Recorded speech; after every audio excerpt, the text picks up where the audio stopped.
Fantastic to be on. Can everyone hear me? We can hear you, sir. All right, Blacktastic, Blacknificent, Blackorific.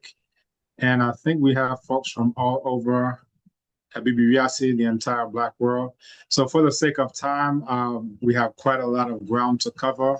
So I feel like all of that was wonderful, in terms of a background and introduction.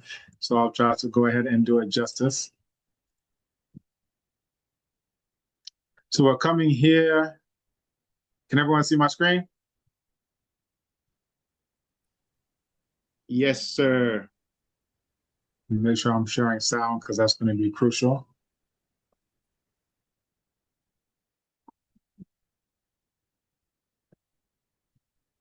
All right, and I think we're already recording, so we're good to go. So the title of this is going to be Resonating Rhythms, the Transformative Power of Music, Arts, and Culture of Abibifoɔ. I'll explain that term, translates to Black people in the Twi language. And the subtitle is Insights for Leadership and Engagement in Ghana and across Abibifoɔ in the Black world. So as mentioned, Ɔbenfo O, Kambon. Ɔbenfo translates to professor. I always prefer terms in our own languages over those of the languages of our enemies. So we will go ahead and move forward.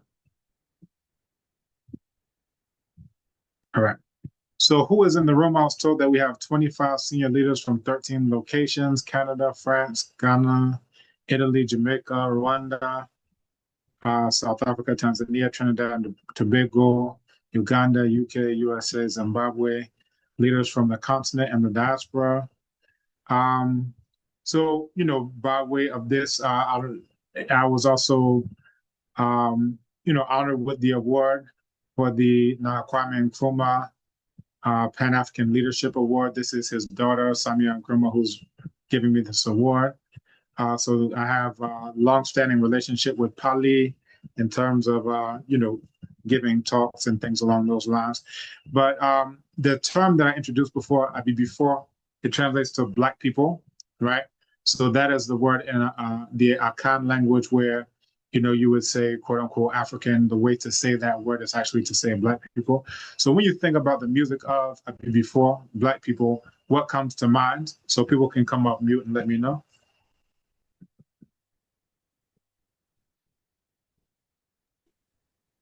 Drums. Prof, your question again, please. What comes to mind when you think about the music of Black people?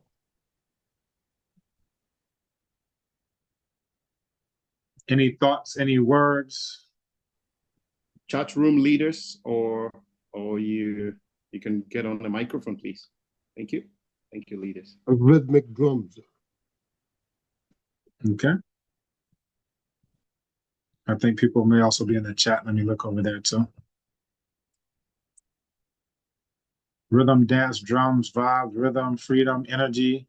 Lucky Dubé. Drums, dance, uplifting, soothing, passion, energy. Great, a lot coming into the chat. Okay, great. Blacktastic. Okay, so let's look at that. Let's see if all of those adjectives, encapsulate what it is that we're going to cover today. So Abibifoɔ, music and art are the lifeblood of cultural identity, resistance, and resilience. So the session is going to delve into various genres and forms of Abibifoɔ music and art that shaped societies across millennia. We'll look at, everything from spiritual, political, economic, survival of Black people throughout the world, ancient drumming traditions, all the way to contemporary Afrobeat or Afrobeats with a plural there. And we'll see how these art forms connect Black people on the continent and beyond, right? So get ready to actually a song called Sankofa. I'll be playing music throughout. We're gonna have time to listen to everything. In a sense of maybe a little bit of what I play here and there on a day-to-day basis. Footsteps echo through time. Their voices roots in an ancient rhyme. What was left still calls our name. The answers voices are here, and they are the same. Go back and get what's left behind. Sankofa, wisdom intertwined. The past ain't gone, it's a guide. Sankofa, ancestors provide.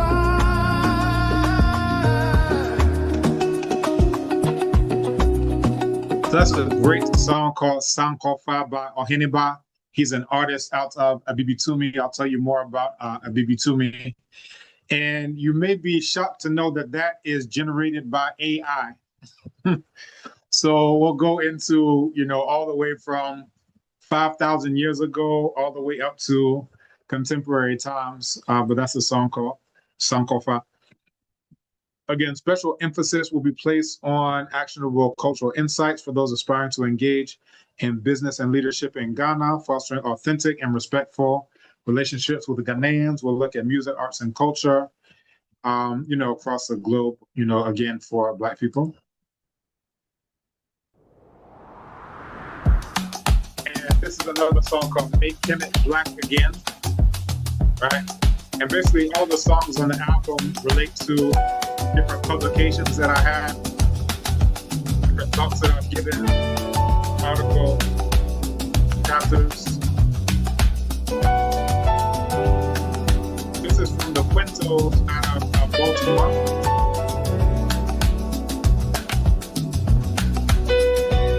We walk where the sun once rose so high, through the sands where our stories lie. Echoes of greatness carved in stone. The black land whispers, we're never alone. We are the fire, the unbroken chain. We are the healers of ancient pain. Make Kemet black again.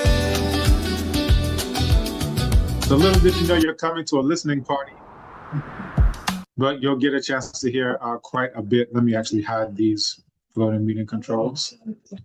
So by way of session overview, we're going to go into the deep roots of Abibifoɔ identity and culture, historic foundation of music, arts, and writing.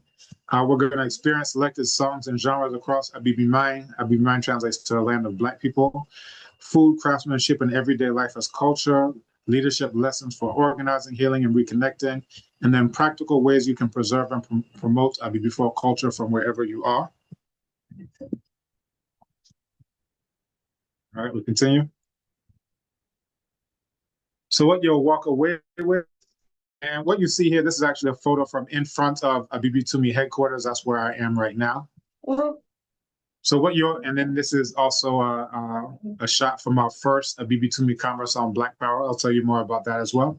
So by the end of this session, you will appreciate the depth and diversity of Abibifoɔ culture, music, and arts across the continent and diaspora, and understand how arts and culture have sustained resistance, resilience, and Abibifoɔ Black liberation. Again, I want you to gain practical ways to reconnect with, promote, and help preserve living traditions. See how you can bring music and arts of Abibifoɔ Black people into your leadership, family life, and organizations, and leave with stories, songs, and insights that are Black powerful enough, I would say, to share with your children, teams, and communities. And this is actually me here playing the berimbau. So that comes out of Brazil by way of, originally coming from Angola. So this is a berimbau that I put together. And this is at a capoeira class from, I don't know, maybe about 15 years ago. So I do play instruments and I do sing as well. All right.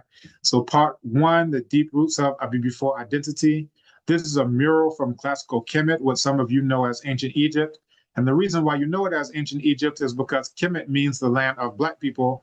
And if you ever saw photographs of Kemet like this, then it would tell you a lot about where we were, where we are, and where we need to go. So that's the reason why most are only used to seeing cartoons like Prince of Egypt and movies like Gods of Egypt, and never photographs from classical Kemet. But again, we'll go into that.